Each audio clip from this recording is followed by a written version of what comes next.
សាមញ្ញក៏មានក្តីសុខកុំឲ្យតែកើតទុកខំនឹងការរីករាយបាន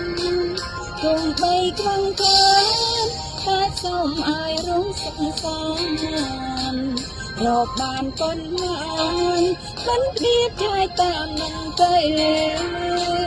ចាំមិនសាមញ្ញក៏អាចញញឹមមានក្តីសង្ឃឹម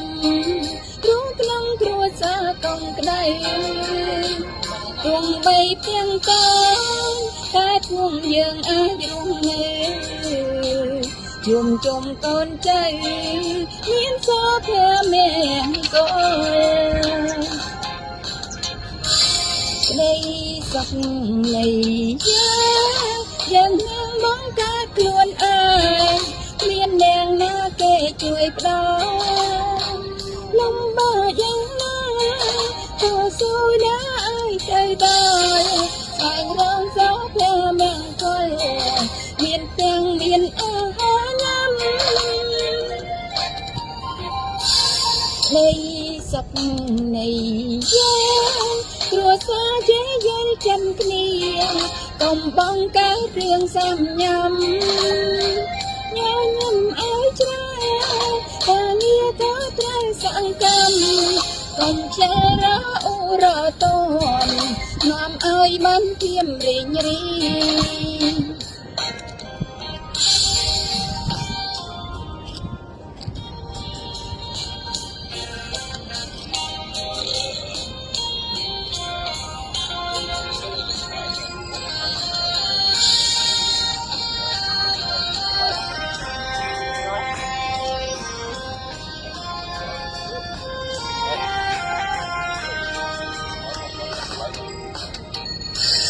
ក្តី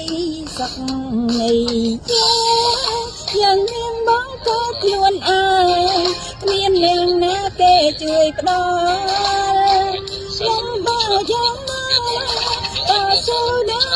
ទៅដល់ស្វែងរកសុភមង្គល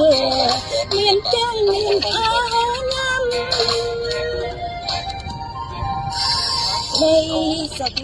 នៃគ្រួសារចេះយល់ចាំគ្នាកុំបងកើតរឿងសំញ៉ាំញ៉ាំឲ្យច្រើនការងារក៏ត្រូវសង្កេតកុំខ្ជិលរអ៊ូរតននាំឲ្យបានធៀមរីងរីសាមញ្ញក៏អាចញញឹមមានក្តីសង្ឃឹមរងក្នុងគ្រួសារកងក្តៅទោះបីផ្ទាំងតតែភូមិយើងអាចរស់នៅជុំជុំកូនចៅមានសុភមង្គល